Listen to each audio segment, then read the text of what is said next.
Good morning students. स्वागत है आपका अपना यूट्यूब परिवार एक्सीलेंट स्टडी पॉइंट 2.0 पर। मैं कुलदीप सक्सेना शुरू करूंगा आपका अगला प्रश्न। जिस प्रकार हमने अभी तक आपके लिए 25 क्वेश्चंस करा रखे हैं, इन प्रश्नों की जो श्रृंखला है, जो 100 क्वेश्चंस की श्रृंखला हमने शुरुआत की है, उसी कड़ी में आज हम आगे कंटिन्यू करने वाले हैं। इससे पहले आपके लिए 2 वीडियो आ चुके हैं। पहले वीडियो में हमने आपको 5 क्वेश्चन तक कराया था, उसके बाद हमने कल आपको 25 क्वेश्चन तक करा दिए थे। अब आज हम कंटिन्यू करेंगे 26 क्वेश्चन से। तो आप हमारे चैनल पर जाकर जो प्लेलिस्ट हमने बना रखी है, आप वहां जाकर इन 2 वीडियो को देख सकते हैं। यदि आपको वीडियो पसंद आए तो वीडियो को लाइक कीजिए, अपने मित्रों में अधिक से अधिक शेयर कीजिए, और यदि आप फर्स्ट टाइम हमारे चैनल पर विजिट कर रहे हैं तो आप प्लीज इस चैनल को सब्सक्राइब कर लीजिए। क्यों? अब इसी प्रकार आपके लिए कंटेंट लाता जाता रहेगा। आप सभी विद्यार्थी अपने मित्रों को शेयर कीजिए। तो शुरू करते हैं हम आज का अपना पहला प्रश्न, और इस सीरीज का आपका 26वां प्रश्न होगा। कल हमने आपको जो क्वेश्चंस कराए थे उसके आगे आज हम कंटिन्यू करने वाले हैं। 26 नंबर का क्वेश्चंस आपके सामने है। लिखा हुआ है, यदि अल्फा तथा बीटा समीकरण 2x square minus 3x plus 5 equal to 0। एक समीकरण आपको दिया गया है, द्विघात समीकरण है। 2x स्क्वायर माइनस के 3x प्लस का 5 इक्वल टू 0 के मूल हैं, तो alpha square beta plus beta square alpha का मान ज्ञात करना है। तो देखिए, आइए शुरू करते हैं। आज का अपना पहला प्रश्न है, सीरीज का 26वां प्रश्न। आपको एक द्विघात समीकरण दिया गया है। द्विघात समीकरण आपको दिया गया है 2x square minus 3x plus 5 equal to 0। ये आपके सामने एक द्विघात समीकरण है। आपको वैल्यू निकालनी है alpha square beta plus beta square alpha की। सबसे पहले आपका काम रहेगा कि इस समीकरण की आप तुलना कराएंगे। तो आप लिखेंगे comparing by a x square plus B x plus c equal to 0। आप इससे तुलना कराएंगे। जब आप तुलना कराएंगे तो देखेंगे ए का मान आपका 2 रहने वाला है, बी का मान -3 रहेगा, सी का मान आपका 5 रहने वाला है। अब आपको करना क्या है? सबसे पहले आपको शून्यकों का योगफल पता करना होगा। तो शून्यकों का योगफल ये होता है आपका माइनस के b बटे ए। इसे हम अल्फा प्लस बीटा से लिखते हैं, और यहां हो जाएगा माइनस का -3/2, यानी ये बनने वाला है आपका 3/2। अब हम देखेंगे शून्यकों का गुणनफल, प्रोडक्ट ऑफ शून्यकों का प्रोडक्ट क्या होगा? शून्यकों का गुणनफल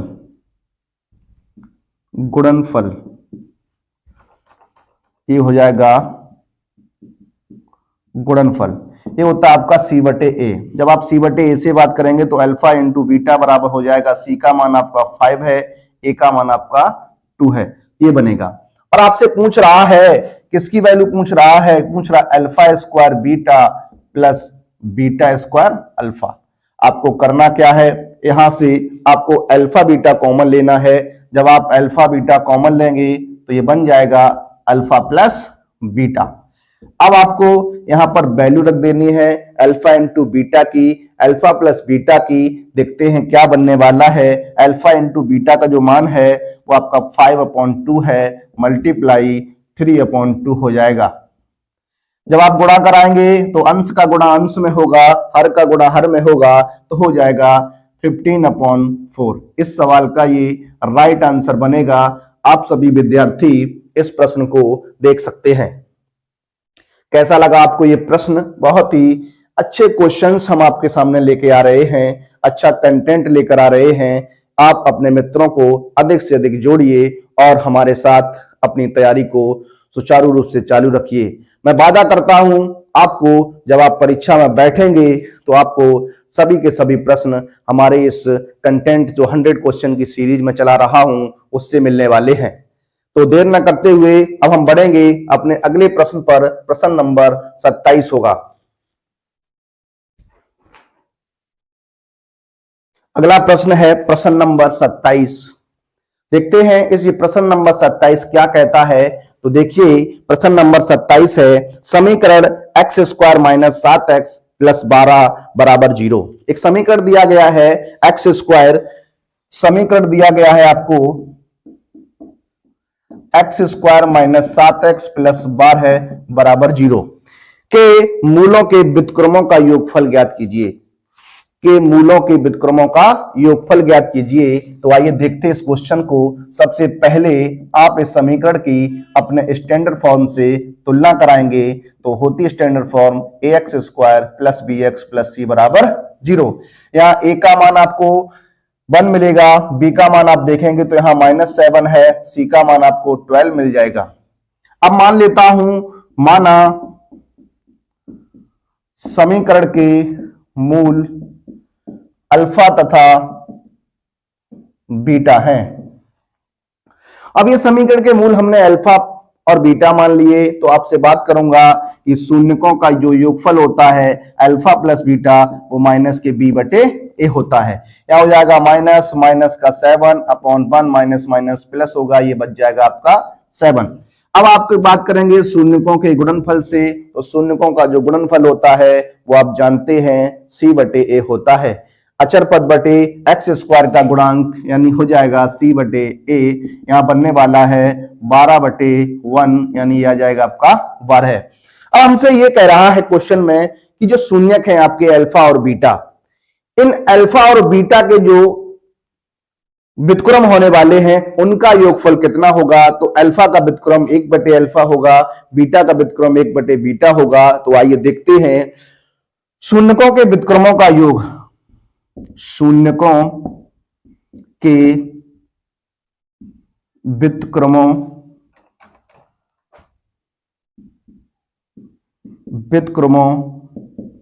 का योगफल देखिए 1 upon alpha plus 1 upon beta हो जाएगा।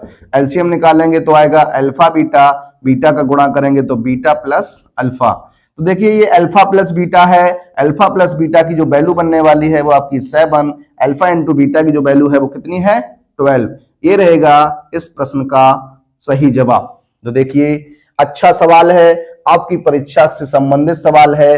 हो सकता है ये क्वेश्चंस आपके 2 नंबर में पूछ दे, नहीं तो आपका ये क्वेश्चन हो सकता है ऑप्शन वाले मार्क्स में पूछा जा सकता है। तो देर ना करते हुए अब हम शुरू करेंगे अपना आज का 28वां प्रश्न है ये। देखिए 28वां प्रश्न, देखिए आपका 28वां प्रश्न। 28वां प्रश्न क्या कहता है आप देखिएगा, बहुत ही अच्छा प्रश्न है, इंपोर्टेंट। इस सवाल को हम कह सकते हैं कि आपकी परीक्षा 2024 में यह प्रश्न बन सकता है। इस प्रकार के प्रश्न आपकी परीक्षा में अभी तक पूछे जाते रहे हैं, तो मान के चलेंगे कि ये क्वेश्चन जो है आपकी परीक्षा में आ सकता है। तो देखते हैं अपना आज का 28वां प्रश्न है। लिखा है 2 क्रमागत संख्याओं का योग 27 है। 2 क्रमागत संख्याएं हैं, उन क्रमागत संख्याओं का योग जो दिया गया है वो आपका 27 दिया गया है तथा गुणनफल 182 है। संख्याएं ज्ञात कीजिए। देखिए ये क्वेश्चन आप 2 तरीके से लगा सकते हैं। एक तो इसे आप 2 चर वाला रैखिक समीकरण में बदल लीजिए, या फिर आप इसे द्विघात समीकरण की कंडीशन से लगा सकते हैं। तो आइए इस सवाल को हम द्विघात समीकरण की कंडीशन से देखेंगे। तो आइए देखते हैं अपने इस सवाल को। लिखा है 2 क्रमागत संख्याओं का योग 27 है। देखिए मैं यहां मान लूंगा, माना 2 क्रमागत संख्याएं, 2 क्रमागत संख्याओं की बात है, इनका योगफल जो दिया गया है वो आपको 27 दिया गया। कितना दिया गया 27 दिया गया है। गुणनफल कितना दिया गया 182 दिया गया। अगर मैं 2 संख्याएं हैं तो यहां लिख सकता हूं, एक x होगी, एक 20 माइनस x कर सकता हूं। भाई 2 संख्याओं का योग आपको 27 दिया गया है, तो आप एक संख्या को अगर x मानेंगे तो दूसरी संख्या को आप 27 माइनस x मान लेंगे।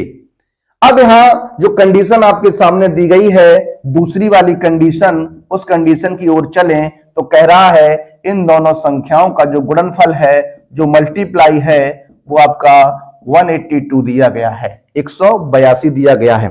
अब आपको मल्टीप्लाई कराना है तो ये हो जाएगा 27x माइनस एक्स स्क्वायर बराबर 182।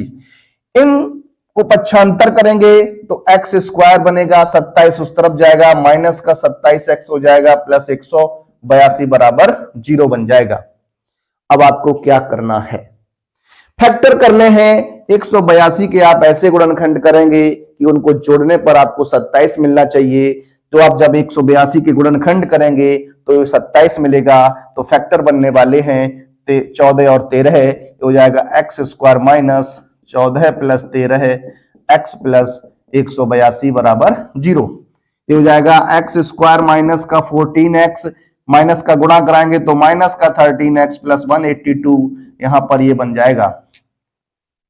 अब आप यहां कॉमन निकालेंगे, जब आप कॉमन निकालेंगे तो आएगा x कॉमन मिलेगा, तो x माइनस का 14 माइनस का 13 कॉमन मिलेगा, तो x जब आप 13 का भाग 182 में देंगे तो माइनस प्लस जो माइनस हो जाएगा तो आएगा 14 इक्वल टू 0। यहाँ x माइनस 14 बन जाएगा, यहाँ x माइनस 13 बन जाएगा, इक्वल टू में 0 आएगा। अब आपको प्रत्येक फैक्टर को शून्य के बराबर रख देना है, 0 के बराबर रख देना है। क्या बनने वाला है, देखिए x minus 14 equal to 0, x बराबर हो जाएगा आपका 14। उसके बाद x माइनस 13 इक्वल टू 0, तो x बराबर होगा 13। अब हम कह सकते हैं कि जो हमारी संख्याएं बनने वाली हैं, जो हमारी क्रमांक संख्याएं होंगी, वो आप देख सकते हैं, एक 13 होगी और एक आपकी 14 होगी। तो ये इस तरीके का सवाल है आपके सामने। अब हम देखेंगे अपने अगले प्रश्न को, प्रश्न नंबर 29 होने वाला है। आइए देखते हैं, आइए शुरू करते हैं अपना 29वां प्रश्न। प्रश्न नंबर 29 क्या कहता है, प्रश्न नंबर 29 कहता है एक रेलगाड़ी 480 किलोमीटर की दूरी समान चाल से तय करती है। एक रेलगाड़ी है, वो एक 480 किलोमीटर की जो दूरी है उसे एक समान चाल से तय करती है। इसकी चाल 8 किलोमीटर प्रति घंटा कम होती। यदि रेलगाड़ी की चाल जो है वो पहले से 8 किलोमीटर प्रति घंटा कम होती तो वह उसी दूरी को तय करने में 3 घंटे अधिक समय लेती। तो रेलगाड़ी की चाल ज्ञात करनी है, आपको रेलगाड़ी की चाल बतानी है। तो आइए शुरू करते इस प्रश्न को। यहां सबसे पहले आप लिखेंगे माना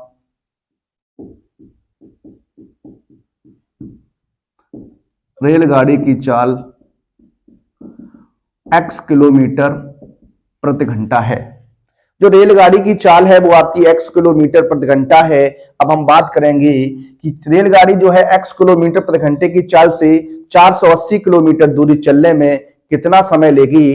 तो आइए देखते हैं, लिखेंगे 480 किलोमीटर दूरी चलने में लगा समय।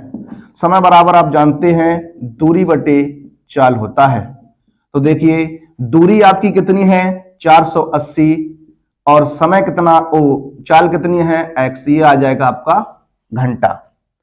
अब आप देखिए उसने एक सवाल में कहा है कि यदि रेलगाड़ी की चाल 8 किलोमीटर प्रति घंटा कम होती। देखिए रेलगाड़ी की चाल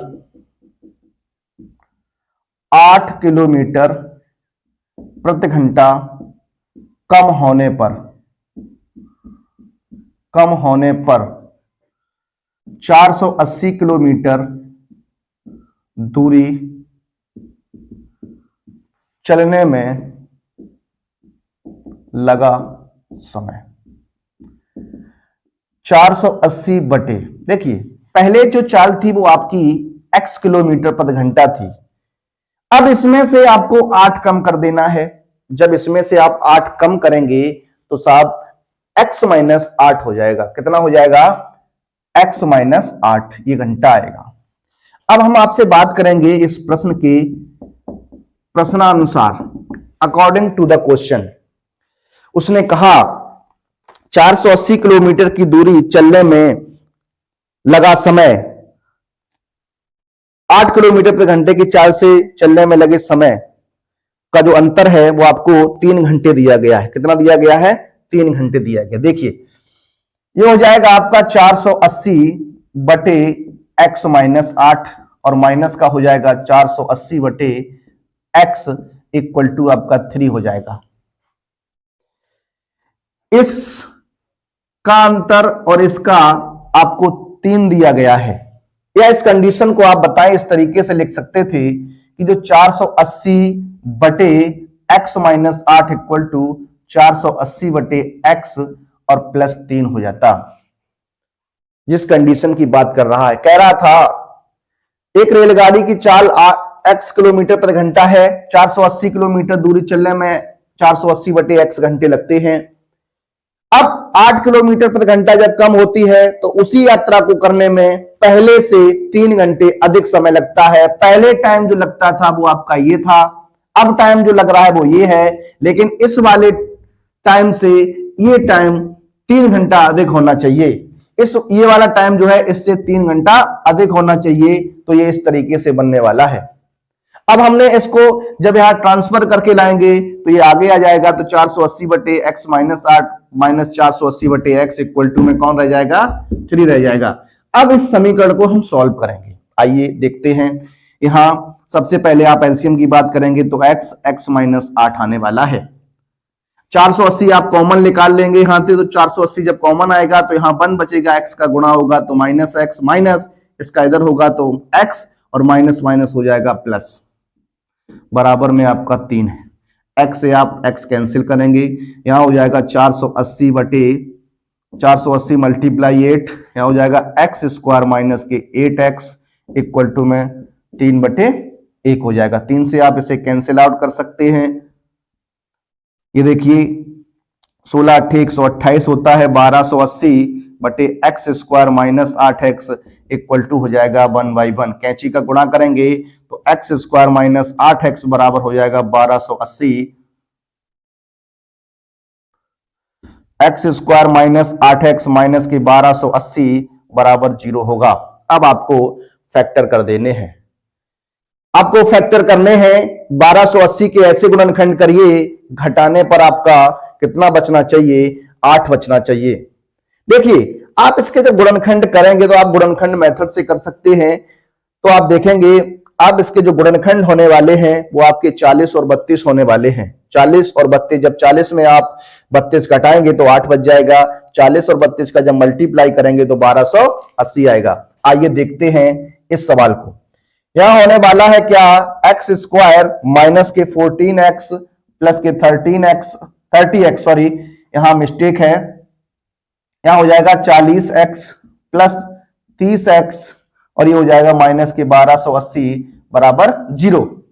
अब आपको कॉमन लेना है तो x कॉमन निकालेंगे तो आएगा x माइनस 40 प्लस 30 कॉमन निकालेंगे तो होगा x माइनस, जब 30 का भाग आप देंगे तो आ जाएगा आपका 40 बराबर 0। ये x माइनस 40 बनेगा, यहाँ x प्लस 30 बनेगा, बराबर 0 आएगा। अब हम देखेंगे आगे। देखिए अब आपको यहां पर इस गुणनखंड को 0 के बराबर रख देना है, तो बन जाएगा x माइनस 14 इक्वल टू 0, तो x बराबर हो जाएगा 40, ये बन जाएगा। इसे जब रखेंगे तो x प्लस 30 बराबर 0, तो ये हो जाएगा x बराबर माइनस 30, जो कि पॉसिबल नहीं होगा। अतः हम कह सकते हैं रेलगाड़ी की चाल 40 किलोमीटर प्रति घंटा है। ये सवाल आपका मोस्ट इंपोर्टेंट 2024 की दृष्टि रहेगा। इस प्रकार का क्वेश्चंस आपके एग्जाम में पूछा ही जाने वाला है, तो आइए इस सवाल को आप अच्छी प्रकार देख लीजिए, समझ लीजिए। कहीं पर कोई समस्या रही हो तो आप हमें बताइए, हम अगले वीडियो में आपको इसके सॉल्यूशन के बारे में पुनः बताएंगे। फिर यदि कोई समस्या नहीं है तो आप एक बार यस लिखें, वीडियो को लाइक करें। तो आइए देखते हैं अब हम अपना अगला प्रश्न, प्रश्न नंबर 30। आइए शुरू करते हैं अपना अगला प्रश्न, प्रश्न नंबर 30। 30वां प्रश्न क्या है देखिएगा। प्रश्न नंबर 30 कहता है दो क्रमागत विषम धन पूर्णांकों को ज्ञात कीजिए। आपको दो क्रमागत विषम धन पूर्णांक ज्ञात करने हैं जिनके वर्गों का जो योग दिया गया है वो आपको 290 दिया गया है। तो देखते हैं इस प्रश्न को, ये प्रश्न किस प्रकार से है। सबसे पहले आपको करना क्या है, यहां मान लेना है, माना दो क्रमागत विषम धन पूर्णांक, जो आपका एक x हो जाएगा तो एक x प्लस 2 हो जाएगा। देखिए हमने x और x प्लस 2 ही क्यों माना, जब आप यहां x की वैल्यू 1 रखेंगे तो यहां 1 रहेगा, यहां 1 प्लस 2 यानी 3 हो जाएगा। तो यहां देखिए क्रम से आने लगा। अगर हम यहां 3 रख दें तो ये 5 आ जाएगा, अगर हम यहां 7 रख दें तो ये 9 आ जाएगा। यानी क्रमागत विषम धन पूर्णांक बनना चाहिए, विषम धन पूर्णांक बनना चाहिए। तो हमने इस प्रकार इसे मान लिया। अब आप बात करेंगे इस प्रश्न के, जो आप इस प्रश्न ने कहा है इन दोनों क्रमागत धन पूर्णांकों के वर्गों का जो योग दिया गया है वो आपको 290 दिया गया है। देखिए यहां हो जाएगा x square plus x plus 2 का होल स्क्वायर बराबर आपका 290 बनने वाला है।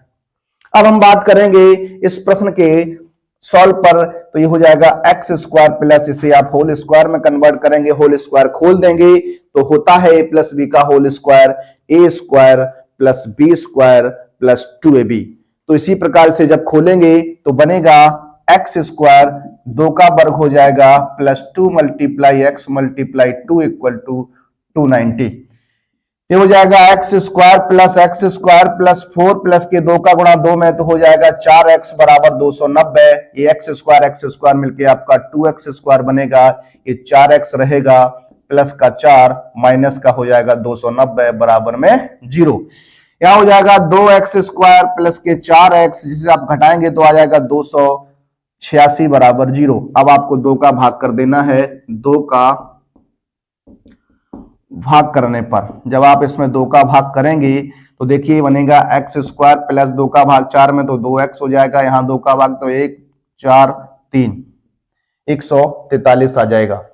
अब आपको 143 के ऐसे गुणनखंड करने हैं कि घटाने पर 2 बच जाना चाहिए। तो आप देख रहे होंगे इसका गुणनखंड जो बनने वाला है वो आपका 13 और 11 हो जाएगा। 13 और 11 का गुणा जब करोगे तो 143 आएगा, 13 में से जब आप 11 को घटाओगे तो आपका 2 बच जाएगा। क्या हो जाएगा एक्स स्क्वायर प्लस के 13 एक्स माइनस के 11 है, एक्स माइनस का 143 बराबर 0। यहाँ एक्स कॉमन ले लेंगे आप तो होगा एक्स प्लस 13 माइनस 11 कॉमन लेंगे तो एक्स और ये माइनस माइनस हो जाएगा प्लस, तो हो जाएगा 13 बराबर 0। यहाँ हो जाएगा एक्स प्लस 13 एक ब्रैकेट में आएगा, एक्स माइनस 13 एक, एक्स माइनस 11 एक ब्रैकेट में आएगा। जब एक्स प्लस 13 बराबर 0 रखोगे तो एक्स बराबर माइनस 13, जो कि हमें धन पूर्णांक चाहिए, हमें चाहिए धन पूर्णांक, तो ये मान आपका नहीं हो सकता। अब हमें x माइनस 11 इक्वल टू 0, तो x बराबर ये 11 हो जाएगा। अब आपको धन पूर्णांक लिखने हैं, दो क्रमागत धन पूर्णांक।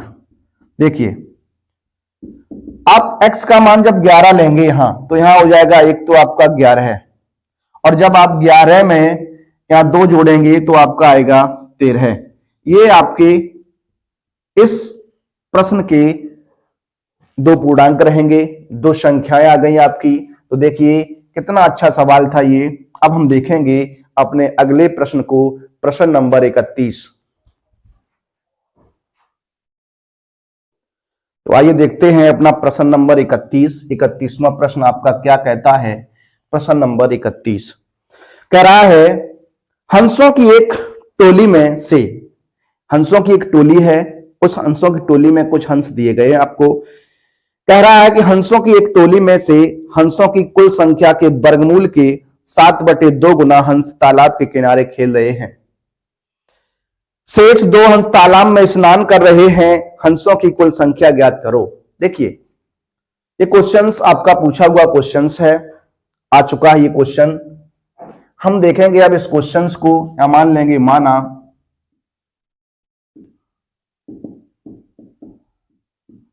हंसों की जो कुल संख्या है वो एक्स स्क्वायर है। कितनी है? एक्स स्क्वायर है। अब आप यहां लिखेंगे तालाब के किनारे खेल रहे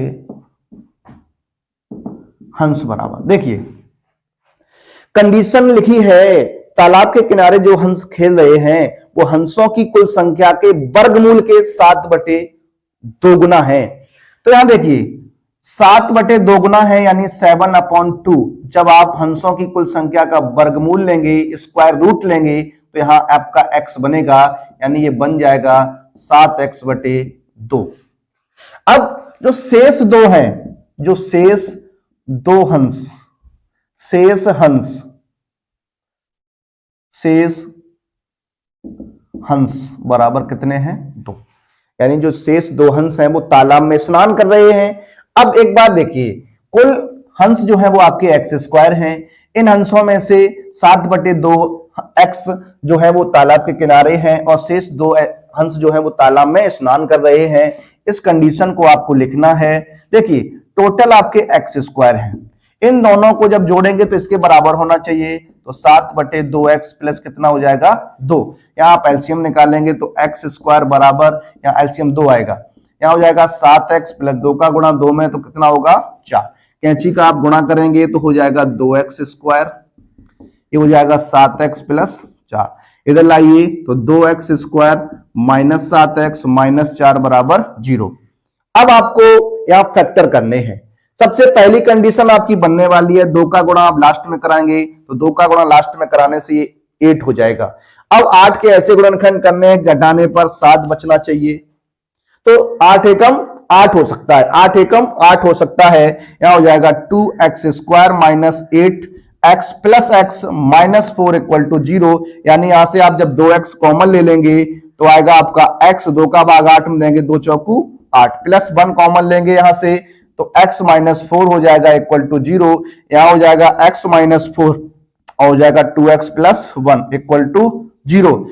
x माइनस 4 इक्वल टू 0 तो x बराबर आपका 4 आएगा। यहां x 2x plus 1 equal to 0 तो आपका 2x इक्वल टू माइनस 1 बनेगा, x इक्वल टू माइनस 1/2। अब देखिए ये तो हो नहीं सकता। अब x का मान कितना है? 4 आ गया। यहां अब हंसों की अगर कुल संख्या की बात करेंगे, हंसों की कुल संख्या आपने जो मानी है वो एक्स स्क्वायर मानी है या एक्स स्क्वायर। एक्स का मान कितना निकाला आपने? 4 निकाला, यहां रख देना है तो 4 की पावर 2 हो जाएगा, ये आ जाएगा आपका कितना? 16। जो हंसों की कुल संख्या है वो 16 है। देखिए इस प्रश्न को हमने आपके सामने इस प्रकार लगाया है। आप इस प्रश्न को एक बार पुनः रिवीजन करेंगे। देखिए आप जब तक रिवीजन नहीं करेंगे, जब तक आप रिवीजन नहीं करेंगे आप मैथ को सीख नहीं सकते। आपको मैथ लगाना ही पड़ेगा। देखिए मैथ एक ऐसा सब्जेक्ट है जो आपसे रिवीजन मांगता है, आपको बार बार प्रयास करना होगा। आपको प्रयास करें, आप प्रयास करेंगे तभी आप सक्सेस होंगे। आगे देखते हैं, अब अगले प्रश्न की तरफ बढ़ेंगे। प्रश्न नंबर 32 क्या कहता है, आइए देखते हैं। आइए देखते हैं अपना 32वां प्रश्न। 32वां प्रश्न क्या कहता है, एक बार आप पुनः, यदि वीडियो पसंद आ रहा है तो वीडियो को एक बार आप लाइक अवश्य करें, आप कमेंट करें। आप कमेंट करेंगे तो हमें पता चलेगा कि हां आप इस कंटेंट को अच्छी प्रकार से देख रहे हैं। आप हमें कमेंट के माध्यम से अपने बता सकते हैं। अपने मित्रों में अधिक से अधिक इसे शेयर कीजिए जिससे आपके मित्रों को भी इसका लाभ मिल सके और हमें उसका मोटिवेशन मिल सके, हम अगले वीडियो में और बेहतर प्रयास करने की कोशिश करें। तो देर न करते हुए हम आज शुरू करेंगे। अपना आज का 32वां प्रश्न है। 32वां प्रश्न क्या कहता है, आइए देखते हैं। कह रहा है 2 वर्गों के क्षेत्रफलों का योग, 2 स्क्वायर हैं, 2 वर्ग हैं, इनके वर्गों का जो क्षेत्रफलों का जो योग है वो 468 है। 468 मीटर स्क्वायर है। यदि इन वर्गों के परिमापों का जो अंतर है वो 24 मीटर हो तो दोनों वर्गों की भुजाएं ज्ञात करो। आइए देखते हैं। यहां हम सबसे पहले मानेंगे, माना जो वर्ग की भुजाएं हैं, वर्ग की जो भुजाएं हैं वो आपकी x और y हैं। ठीक है, जो वर्गों की भुजाएं हैं वो x और y हैं। अब मैं आपसे बात करता हूं, फर्स्ट कंडीशन जो है आपकी, फर्स्ट शर्त, उसमें क्या कहा है? उसने कहा कि वर्गों का जो क्षेत्रफलों का योग है, जो वर्गों के क्षेत्रफलों का योग है वो आपका दिया गया है 468 मीटर स्क्वायर। अब आपको पता होगा कि जो वर्ग का क्षेत्रफल होता है वो भुजा स्क्वायर होता है। क्या होता है? भुजा स्क्वायर होता है। अब भुजा स्क्वायर जब होता है तो पहले वर्ग के लिए तो भुजा बनेगी x, दूसरे वर्ग के लिए भुजा बनेगी y, तो हो जाएगा x square plus y square बराबर 468, यानी x square plus y square बराबर हो जाएगा 468। ये नंबर आप एक मानेंगे। कितना मानेंगे? नंबर एक मानेंगे।